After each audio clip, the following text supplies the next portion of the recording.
ओम शांती. चला तर बघूया आजच्या मुरलीचे सार.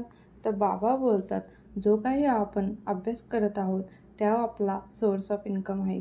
म्हणजे आपल्याला ह्यातून कमाई भेटणार आहेत. इथे बाबा लौकिक कमाईबद्दल आपल्याला सांगत नाही, तर आपल्याला जी कमाई भेटणार आहे ती लौकिक कमाईपेक्षा जास्त असणार आहे. ती म्हणजे मनुष्याचे देवता बनण्याची. आणि बाबा बोलतात, ह्या ज्या मधुर गोष्टी मी तुम्हाला सांगत आहे त्याची धारणा तेव्हाच होईल जेव्हा तुम्ही ह्या श्रीमंतामध्ये स्वतःचे मनमत मिक्स करणार नाही आणि तुम्ही मनमतावर चालणार नाही. पुढे जाऊन बाबा बोलतात की जे काही मी करत आहे ते बाबाच करत आहेत असे समजा, कारण आपण इथे फक्त निमित्त आहोत. जे काही आपल्याकडून करून घेत आहेत ते बाबा करून घेत आहेत. आणि बाबा म्हणतात की सगळ्यांना सिद्ध करा की भगवान कोण आहे.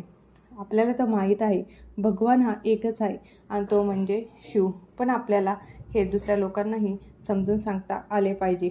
आणि धर्म हा एकच आहे, तो म्हणजे देवता धर्म.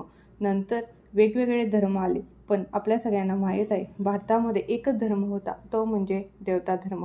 आणि बाबाच सगळ्यांचे बाप आहेत. आणि इथे ब्रह्मा बाबा येऊन नवी दुनिया रचत आहे. म्हणजे हा शिवबाबा ब्रह्मा बाबाद्वारा नवीन दुनिया रचत आहेत. आणि ह्यासाठीच आपण हे राजयोग शिकत आहोत. म्हणजे आपल्याला राजयोग आपण का शिकत आहोत याचे उत्तर या मुरलीतून भेटले आहे.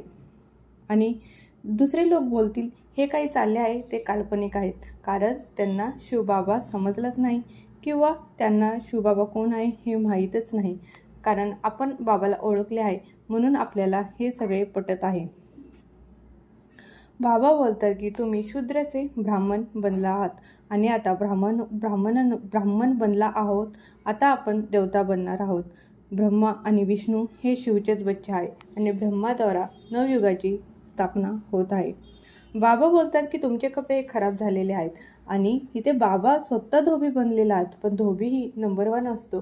तर म्हणजे ज्याचे कपडे जास्त मळलेले आहेत, कपडे याचा अर्थ लक्षात घ्या की आत्मा. ज्याच्या आत्म्यावर जास्त मळ बसलेला आहे त्याला जास्त पुरुषार्थ करावा लागणार. जसं जास्त पुरुषार्थ करेल तसा हा आत्मा पवित्र होईल आणि या आत्म्यामधले जे काही मळ साचले आहे तो नाहीसा होईल. म्हणून बाबा म्हणतात की पुरुषार्थ करा तेव्हा तुमचा आत्मा साफ सफेद बनेल. भारत हा पहिला स्वर्गवासी होता, पण जसे काही आता आपण सिड्याखाली उतरत आहोत तसा तो नरकवासी बनलेला आहे. आणि आपण कल्प पहिले हे ज्ञान घेतले आहे म्हणून आताही आपल्याला हे ज्ञान समजत आहेत.